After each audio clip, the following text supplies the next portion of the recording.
Hello and welcome to the Sci-Fi Invasion 50 Movies in 50 Weeks. I'm Joey Hollywood, and the movie I watched today was called Star Night from 1986.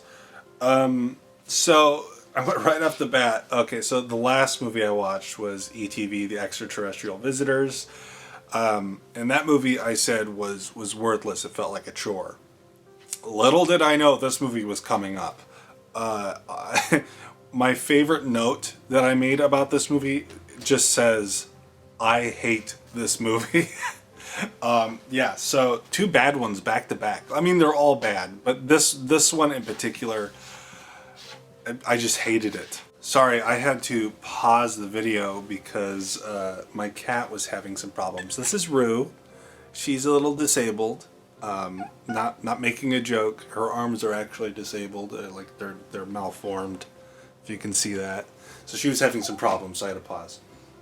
So if anything looks weird, that's why. Oh, there she goes. Despite having gimpy arms, she's pretty fast. The movie starts off, and this took me by surprise. I guess maybe I should have known because it's called Star Night. But the movie starts off, and it's like medieval. It's like fantasy. And my first thought is, oh, maybe this movie is a fantasy movie. I know a lot of people group sci-fi and fantasy as like the same thing. I don't know why. But I thought maybe that's what was going on. But actually what's happening is it's a combination of sci-fi and fantasy.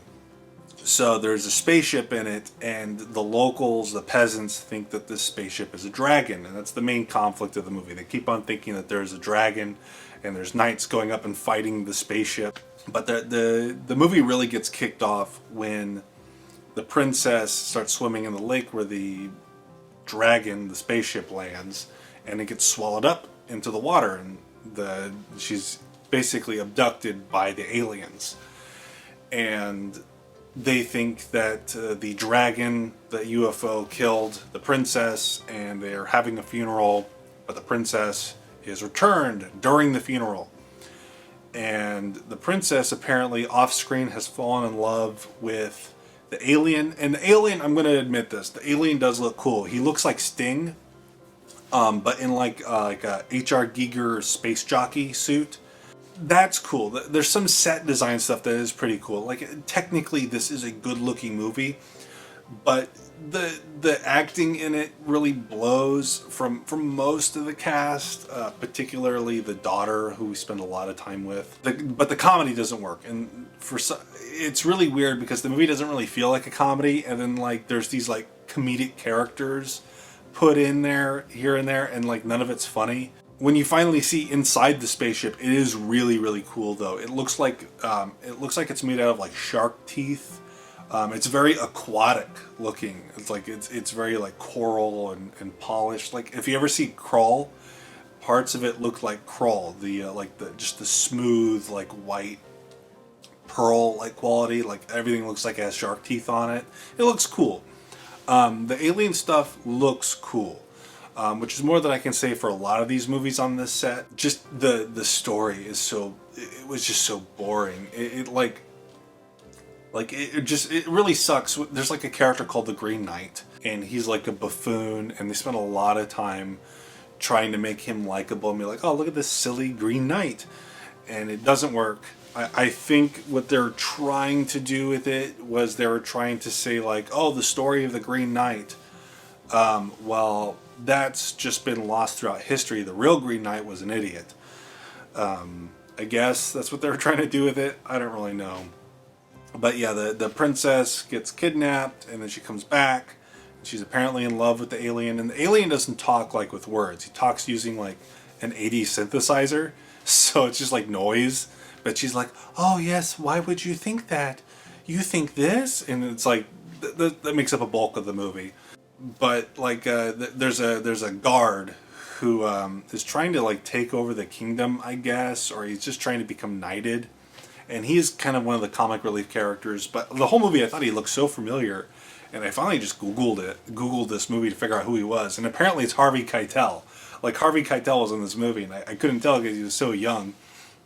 But yeah, not even he could say this movie. Like his stuff really like it just sucks. Like it just goes to show like bad direction can make a good actor seem bad. It's just it's so boring. It's so long. And actually, you know what? The thing is, I think it was only like an hour and 27 minutes, but it felt longer than Slipstream, which was nearly 2 hours.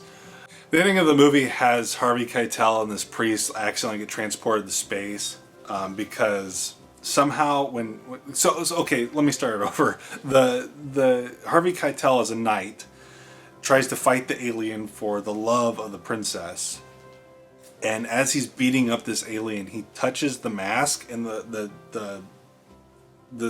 space suit gets transported on the Harvey Keitel, and and then the alien dies, and Harvey Keitel goes on the spaceship with the priest, and they accidentally send it to outer space, and the alien is brought back to life through I don't know how it happens, like love or something. It was stupid.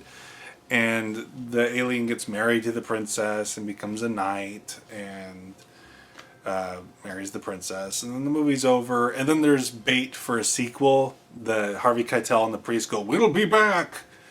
No, you're not. This movie just is fading into obscurity and is now grouped together with 49 other forgettable films. But yeah, that was it. This one sucked. This one was a chore. I would rather watch Extraterrestrial Visitors over this one. At least I can imagine Mystery Science Theater comments in my head as I watch that. This one, I don't know. Maybe this one would be good for like a riffing show or like one of those comedy reviews, but just to watch it sucked. Well, that's it for now. Thank you for watching. I'm Joey Hollywood. I'll see you next time. Remember, please be kind and rewind.